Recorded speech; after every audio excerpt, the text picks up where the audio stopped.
J'ai passé mes premières nuits à la gare de bus. Je sais, j'ai demandé un jour à ma femme authentique, elle est là en face. Je lui ai dit, si tu m'avais trouvé comme ça, est-ce que tu m'aurais épousé? Elle dit, hey, je te dis la vérité, je ne t'aurais même pas vu. Hein.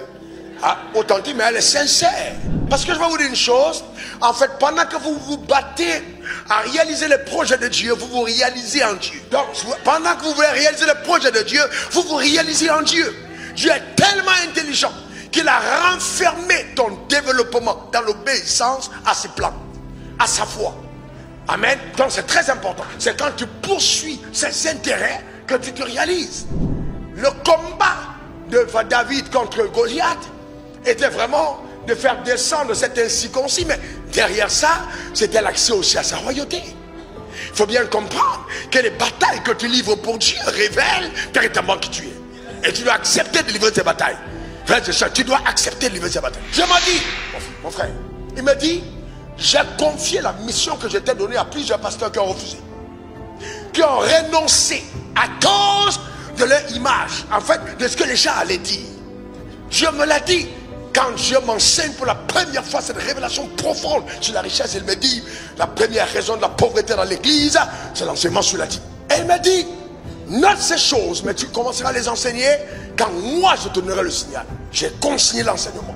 Et quand Dieu va commencer à me faire prospérer, il dit maintenant, enseigne, explique à mon église que personne ne peut prétendre avec 10% avoir 100% de moi. Personne.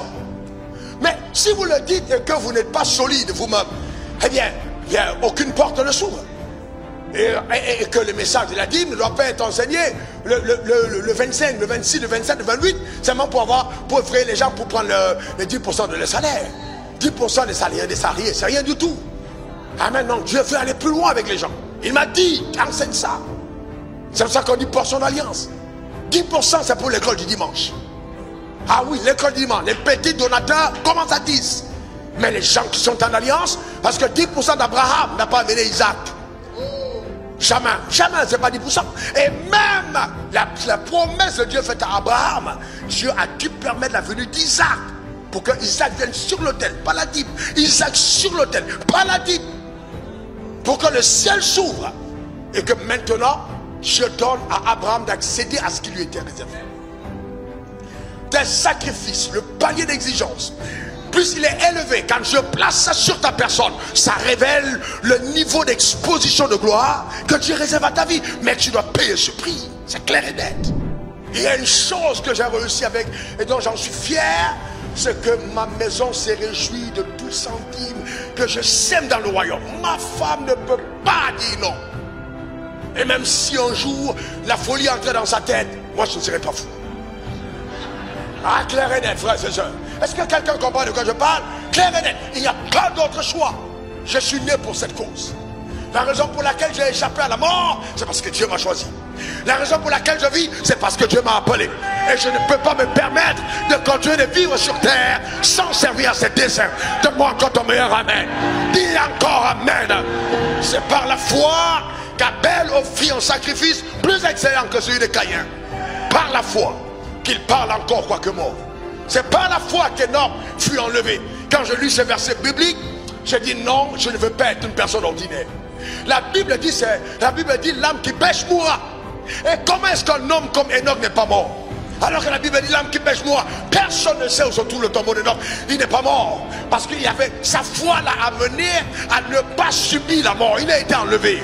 Est-ce que quelqu'un comprend de quoi je parle?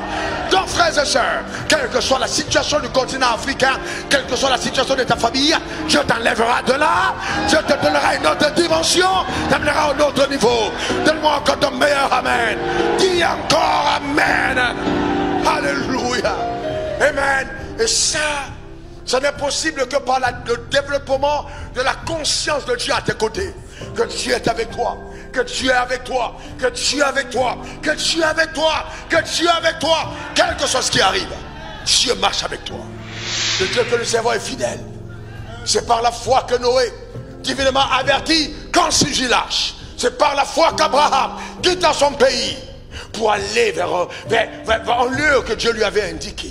Cependant, dans Romains 10, verset 17, la Bible dit, la foi vient de ce qu'on entend, et ce qu'on entend vient de la parole de Dieu. Mais le drame, c'est qu'aucun de ces 5 personnes que j'ai citées n'a lu la Bible. Personne n'avait, ni Abel, ni Enoch, ni Noé, ni Abraham, ni Sarah n'avaient la Bible. Mais ils ont eu la foi.